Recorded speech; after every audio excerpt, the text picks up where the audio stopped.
The night wind pressed against the windows like it wanted inside, carrying the dry smell of dust and sage. Clara stood near the small table, her hands folded tight, eyes fixed on the oil lamp. "I leave at dawn," she said quietly. The words felt heavier than her single suitcase by the door. She had crossed miles on faith, answering a rancher's letter that promised partnership, safety, maybe even war MTH. But when she arrived, the looks from town and the silence in this house told her she was unwanted. Rejected without cruelty, yet without kindness, she decided it was better to go before hope made a fool of her. Jonah Mercer listened from the doorway, his broad shoulders filling the frame. He had been a man of land and cattle longer than he'd been a man of words. When the arrangement fell apart, misunderstandings, rumors, a past he hadn't explained, he thought letting her go would be the decent thing. Yet the idea of her stepping into the dark alone twisted something in his chest. Outside, coyotes howled, and the road to the station was long and unforgiving. He crossed the room, boots heavy on the floor, and reached the door before she could. The latch clicked. "Not alone," he said, voice low but firm. Clara turned, startled. Fear flickered at first, then confusion. She had learned to guard herself quickly in a world that judged women like merchandise. "I don't want charity," she said. "Or pity." Jonah shook his head. He spoke of storms that came without warning, of riders who preyed on travelers, of the way night swallowed the plains. He wasn't asking her to stay forever, just until morning, just until it was safe.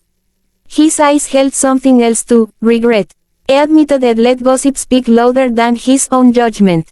The house, sparse and rough, suddenly felt less like a trap and more like a shelter.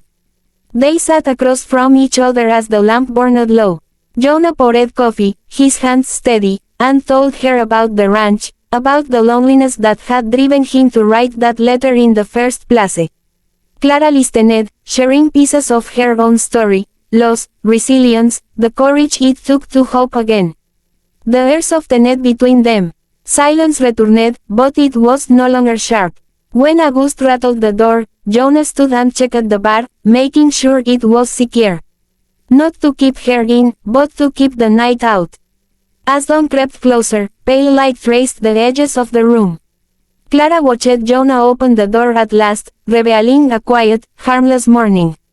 He stepped aside, leaving the choice entirely hers. She lifted her suitcase, then set it down again, not as a promise, but as a pause. The road was still there, waiting. So was the rancher, no longer bearing the door, yet no longer turning away. Morning spread across the plains in soft gold, washing the dust from the world. Clara stepped onto the porch, breathing in the cool air, her suitcase still inside by the wall. The silence of dawn felt different from the night, less threatening, more honest. Jonah stood a few steps behind her, giving space, as if afraid even a word might tip her decision. Horses stirred in the corral, and somewhere a rooster crowed, reminding her that life here followed its own steady rhythm. She realized she had slept without fear for the first time in weeks. Clara turned back into the house, not with certainty, but with curiosity. Jonah met her gaze, surprise flickering across his face. She asked to see the ranch before she chose the road. He nodded, relief carefully hidden, and saddled a horse. They rode side by side through wide fields and weathered fences. Jonah showed her the creek that never ran dry, the grove of cottonwoods he'd planted years ago, and the small grave where his mother rested.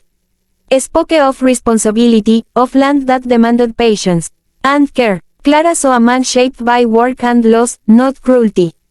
As the sun climbed higher, they returned to the house. Clara helped prepare breakfast, moving naturally through the kitchen, as if testing how she fit in this space. Jonah watched without comment. After they ate, he finally spoke of the rumors that had ruined their arrangement, an old feud, a broken engagement, lies that traveled faster than truth. He didn't excuse his silence.